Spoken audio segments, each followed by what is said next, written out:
Quando as tropas entraram na cidade, o clero era bastante conservador e apoiava os miguelistas e, portanto, fugiram da cidade, inclusive o bispo do Porto. Ao fim de 10 dias, o bispo não regressou e então, em Ariosa, levou um tiro, passado 2 dias veio a morrer no sítio onde é que é também a Praça Coronel Pacheco. O povo do Porto também fez uma recolha de dinheiro e, passado uns anos, trouxe para aqui o corpo dele para prestar uma homenagem. Agora, nós iríamos sair, mas eu vou pedir, só por mera curiosidade, vamos passar ali pelo túmulo do Camilo Castelo. Para nós, talvez o maior escritor do género, tem mais de 200 livros, um homem que escrevia, como se diz agora na gíria, bué.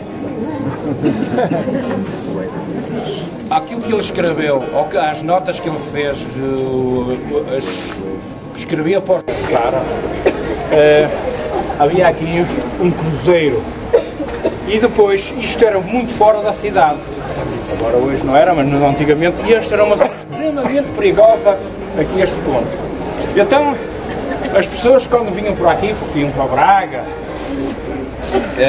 diziam que passavam por aqui, diziam às pessoas olho vivo. Ter olho vivo quer dizer terem cuidado. Isto era uma zona extremamente perigosa de assaltos que existia aqui. O cruzeiro chama-se o Senhor do Olho Vivo. Passou-se a aparecer, passarem aqui para ter cuidado com isso.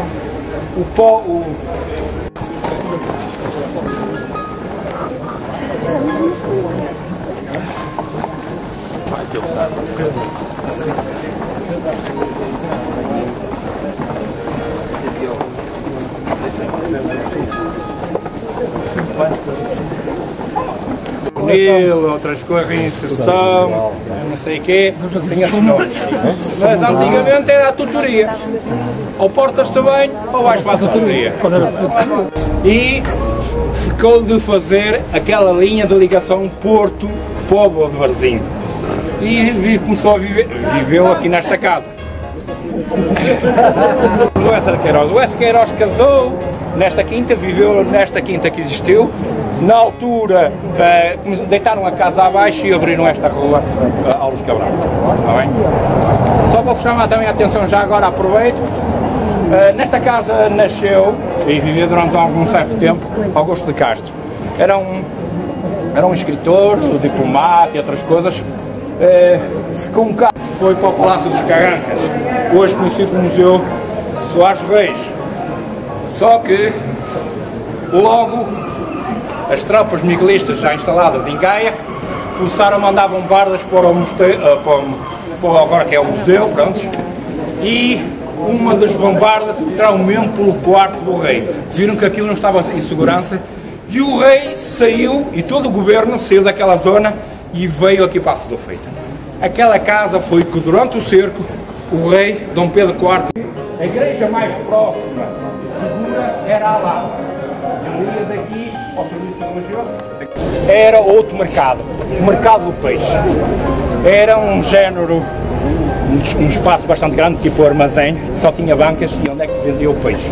Ao lado tinha a roda, que era, em vez de se deixar as crianças aí abandonadas à torta e a direito, dirigiam-se à roda e deixavam lá as crianças.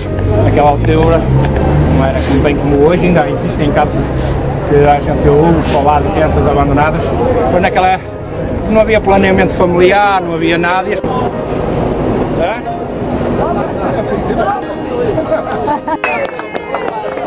Simbolicamente eu vou explicar-vos isto. Isso mais lá em cima.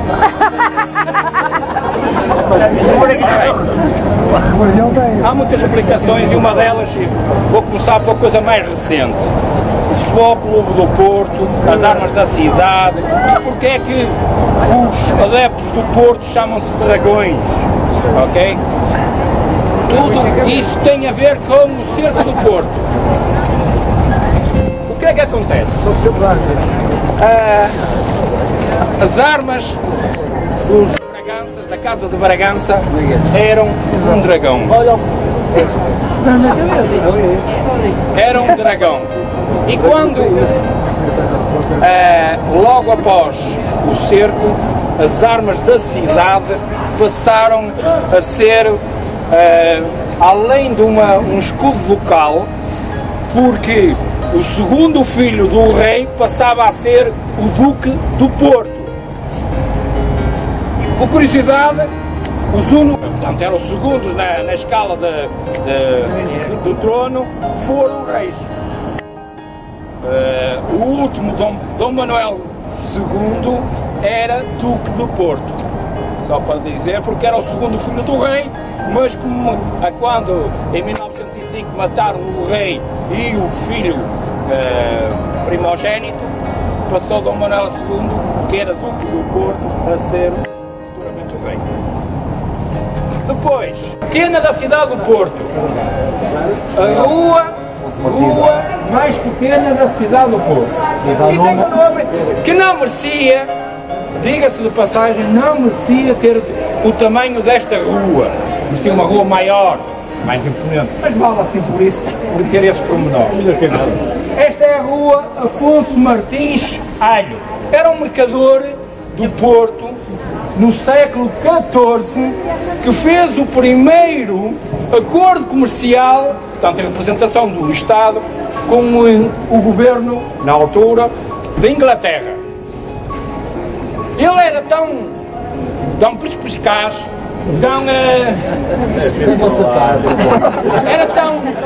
era tão fino, deu a volta aos ingleses, e ainda hoje o Porto se diz, ele é fino como um alho. Não é como o alho, é como o alho, o Martins Alho.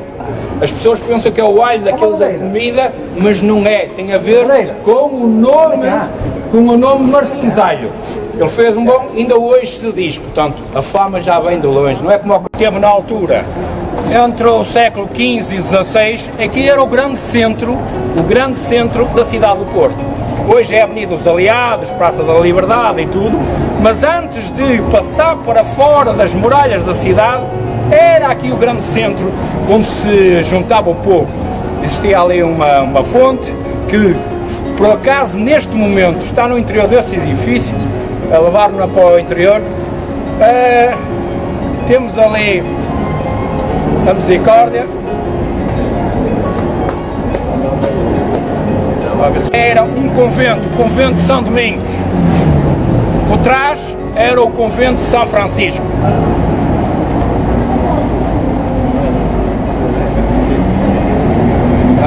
O mosteiro.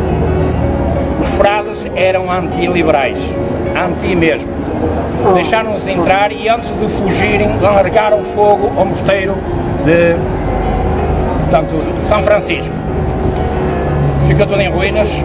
As tropas ficaram muito chateadas com os grilos. Bem, os grilos foram os segundos senhores desta igreja, que esta era a igreja jesuíta. No século XVIII foram expulsos e depois, por negociação, este convento passou aos grilos. Os grilos porque eram uma ordem de Lisboa que viviam nos grilos. Há uma zona lá em Lisboa chamada Grilos e, portanto, aquela ordem que era dos Grilos vieram para aqui e depois chamavam-se a Igreja dos Grilos, que eram os frades que tinham vindo de Lisboa dos Grilos.